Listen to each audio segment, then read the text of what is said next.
Epstein files കണ്ട് കരഞ്ഞവര് ഈ വാർത്ത അറിഞ്ഞില്ലേ? Pak grooming gang.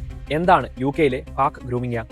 പ്രായപൂർത്തിയാകാത്ത പെൺകുട്ടികളെ മാനസികമായി സ്വാധീനിച്ച് അവരുമായി ബന്ധം സ്ഥാപിച്ച് അവരെ ലൈംഗികമായി പീഡിപ്പിക്കുകയും ലഹരി നൽകി അടിമകളാക്കി വർഷങ്ങളോളം അവരെ മൃഗതുല്യമായി പരിഗണിക്കുന്ന പാകിസ്ഥാൻ യുവാക്കളുടെ ഒരു കൂട്ടം.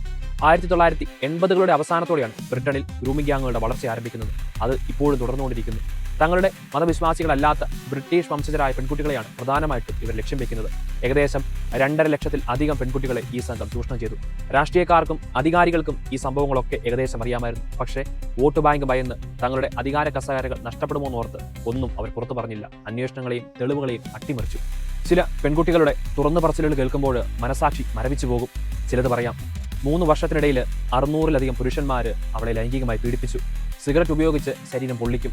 ചില പെൺകുട്ടികളെ പട്ടിക്കൂട്ടിലാണ് അടച്ചിട്ടിരുന്നത്. ക്രിസ്ത്യൻ പെൺകുട്ടികൾ ധരിച്ചിരുന്ന കുരിശുരൂപം നശിപ്പിക്കുകയും അവരുടെ വിശ്വാസത്തെ അവഹേളിക്കുകയും ചെയ്തു. നായ്ക്കളെ ഉപയോഗിച്ച് കുട്ടികളെ പീഡിപ്പിച്ചു. നായ്ക്കൾ കുട്ടികളെ ആക്രമിക്കുമ്പോൾ അത് കണ്ട് യുവാക്കൾ രസിച്ചു. ചില പെൺകുട്ടികളുടെ ശരീരത്തിനുള്ളിലേക്ക് മദ്യക്കുപ്പികൾ കയറ്റിയതിനു ശേഷം ശരീരത്തിനകത്ത് വെച്ച് അത് പൊട്ടിച്ചു കളഞ്ഞു. മലയാളി കുട്ടികൾ പഠിക്കുന്ന, ജോലി ചെയ്യുന്ന, കുടുംബമായി ജീവിക്കുന്ന UK-യിലാണ് ഇതൊക്കെ സംഭവിച്ചിരിക്കുന്നത്. കരുതലുണ്ടാവണം. ഇനി പെൺകുട്ടികളുടെ വീഴ്ചയാണെന്നും സിസ്റ്റത്തിന്റെ തകർച്ചയാണെന്നും പറഞ്ഞ് വേട്ടക്കാരുടെ ഒപ്പം നിൽക്കാനാണ് ഉദ്ദേശമെങ്കിൽ ബ്രിട്ടനിൽ അവർ ഗ്രൂമിംഗ് ഗ്യാങ് ആണ്. പാകിസ്ഥാനിൽ നിർബന്ധിത മതപരിവർത്തനം. ആഫ്രിക്കയിൽ കൊലയാളികളുടെ രൂപം. ഇന്ത്യയിൽ അവർ